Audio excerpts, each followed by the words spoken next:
हमारे विचारों में जरा घुसिएगा थोड़ी देर के लिए, अभी अपनी बुद्धि को लगाए फिर उत्तर दीजिए।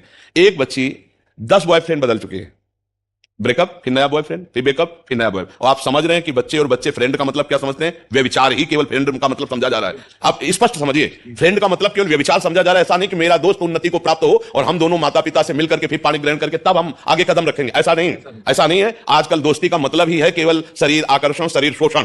खुली बात देख लीजिए, समझ लीजिए। आप बताइए उस बच्ची की हालत क्या हो गई जो 10 बच्चों से मिल चुकी है, या वो बच्चा जो 10 बच्चियों से मिल चुका है, ये क्या कभी गृहस्थी में एक पतिव्रत या एक पत्नी व्रत रह सकते हैं? क्या इनकी गृहस्थी कभी पवित्र रह सकती है? क्योंकि उनका स्वभाव बन चुका है।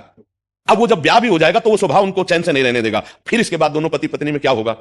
फिर उनके बच्चे कैसे होंगे? फिर उनका वातावरण बच्चों का कैसा होगा? तो हमें लगता है कि 100 के 100% ये गलत है। ऐसे अपवित्र विचार, अपवित्र जीवन, सांसारिक उन्नति को तुम जो उन्नति समझ रहे हो वो उन्नति नहीं है। चरित्र का नाश करने वाला कभी भी शांति को प्राप्त नहीं होता है। आज हमारे बच्चे क्यों इतना बुद्धिहीन हो रहे हैं कि अपने पावन शरीर को, अपने पावन चरित्र का महत्व नहीं रख रहे हैं। और आप कह रहे हो कि आज सब चलता है, तो अगर 1000 लोग गलत हो गए तो उसे हम सही का निशान लगा सकते हैं क्या?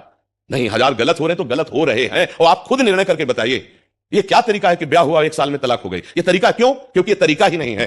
ये गलत आचरणों में उतर नए बच्चे होते हैं, कोमल हृदय होता है, प्यार का नाटक किया गया, इसके बाद ब्लैकमेल करके दसियों उसके साथ गलत बर्ताव करते, ना वो माँ पिता से कह सकती है और ना समाज में कुछ कह सकती है, और अंततः ऐसा था अपने जीवन को नष्ट कर देते हैं, चाहे बच्चा हो या बच्ची हो। कितने ऐसे हैं, कितने ऐसे नौजवान बच्चे हैं जो अपने माता पिता से संकोच के कारण, भय के कारण नहीं कह सकते, अब उनको ब्लैकमेल कर रहे, चाहे लड़की ब्लैकमेल कर रही हो चाहे लड़का ब्लैकमेल कर रहा हो। अब वो दसियों बॉयफ्रेंड, दसियों गर्लफ्रेंड, ये तो मतलब बहुत ही घातक जीवन का है। और चरित्रहीनता, लज्जाहीनता, पवित्रता, ये सब हमें